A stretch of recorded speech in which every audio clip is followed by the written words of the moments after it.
Bienvenue sur le podcast du site media24.fr, le média indépendant d'information sur l'économie, l'environnement et les sciences.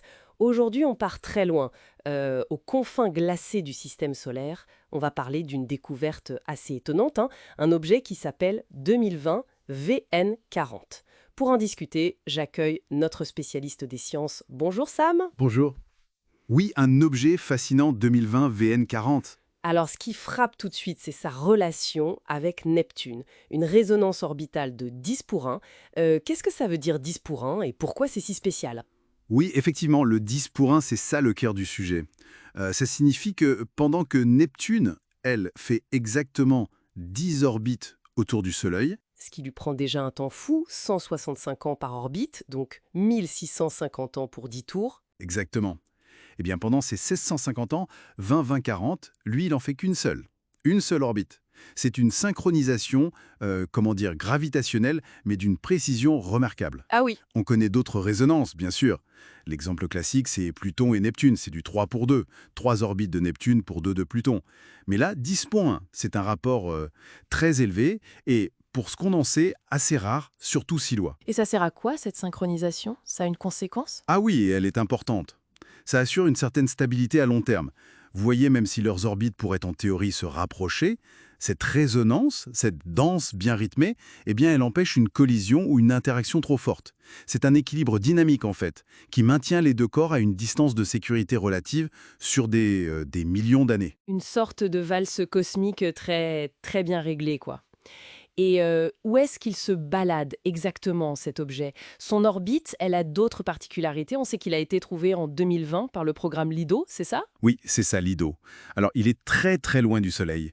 Son demi-grand axe, c'est la distance moyenne, on va dire, c'est environ 140 unités astronomiques. 140 fois la distance Terre-Soleil. Ça fait combien en kilomètres, ça? C'est énorme. Oui, ça fait dans les 21 milliards de kilomètres en moyenne. Et ce n'est pas tout.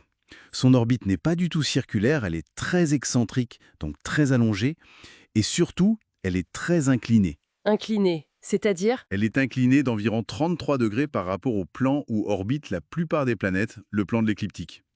Donc, il passe une bonne partie de son temps loin au-dessus ou loin en dessous de ce plan principal. Il ne suit pas l'autoroute habituelle, si vous voulez. D'accord. Et cette forte inclinaison, combinée à la résonance, le place sur une trajectoire qu'on appelle parfois eye hole, comme un trou d'aiguille. C'est rare, mais les simulations montrent que c'est étonnamment stable sur de très longues périodes, des centaines de millions d'années. C'est Neptune qui, par ses petites perturbations régulières, le maintient là sans l'éjecter. C'est fou cette stabilité. Bon, si on met tout ça ensemble, très loin, très incliné, et cette résonance 10.1. Qu'est-ce que ça peut bien nous dire sur l'histoire, sur le passé de notre système solaire? Ça n'a pas dû commencer comme ça, j'imagine. Exactement. On voit ça comme une trace fossile, une signature d'événements anciens. Le scénario le plus probable, c'est celui de la migration planétaire. La migration de Neptune. Oui, on pense que Neptune ne s'est pas formée là où elle est aujourd'hui. Au début de l'histoire du système solaire, elle aurait migré vers l'extérieur. Et en se déplaçant, son influence gravitationnelle a, en quelque sorte, balayé l'espace devant elle. Et dans ce processus, elle a pu capturer des petits corps comme 2020 VN40, dans ses résonances stables. Un peu comme un bulldozer qui pousse des cailloux, et certains se calent dans des positions stables par rapport à lui. D'accord, je vois l'idée. Et le fait de trouver une résonance aussi élevée, ce 10 pour 1 et si loin, à 140 UA, c'est ça qui est particulièrement instructif. Ça suggère que l'influence de Neptune, lors de sa migration, s'étendait vraiment très très loin. Peut-être plus loin qu'on ne l'imaginait, pour pouvoir piéger des objets dans des configurations pareilles. Ça nous aide à mieux comprendre cette grande réorganisation planétaire du passé. Et si Neptune a réussi à en piéger un comme ça laisse penser qu'il pourrait y en avoir d'autres sur des orbites similaires? On parle parfois d'une population fantôme. C'est ça. Tout à fait, oui, c'est exactement ça. La détection de 2020 VN40, qui est probablement un objet assez petit, donc difficile à voir, oui, ça suggère fortement qu'il n'est que la pointe de l'iceberg. Il pourrait y avoir des centaines, voire des milliers d'objets similaires, très lointains, très inclinés, coincés dans différentes résonances avec Neptune. Ils seraient juste trop petits, trop sombres et trop loin pour qu'on les ait déjà vus avec nos télescopes actuels. Une population cachée, en somme. Voilà. Et c'est pour ça qu'on attend beaucoup des futurs grands relevés du ciel, comme celui qui sera fait par le télescope Vera Cherubin au Chili.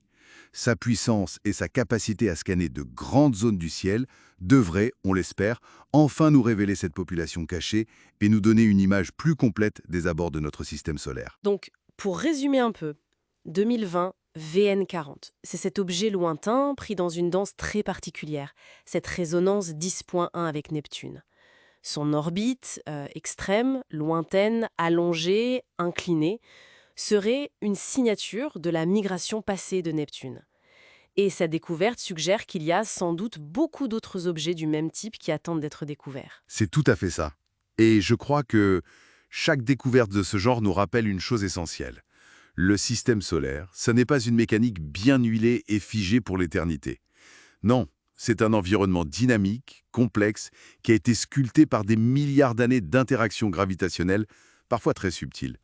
Comprendre ces objets lointains, leurs orbites un peu bizarres, c'est comme déchiffrer des pages encore inconnues de notre propre histoire cosmique.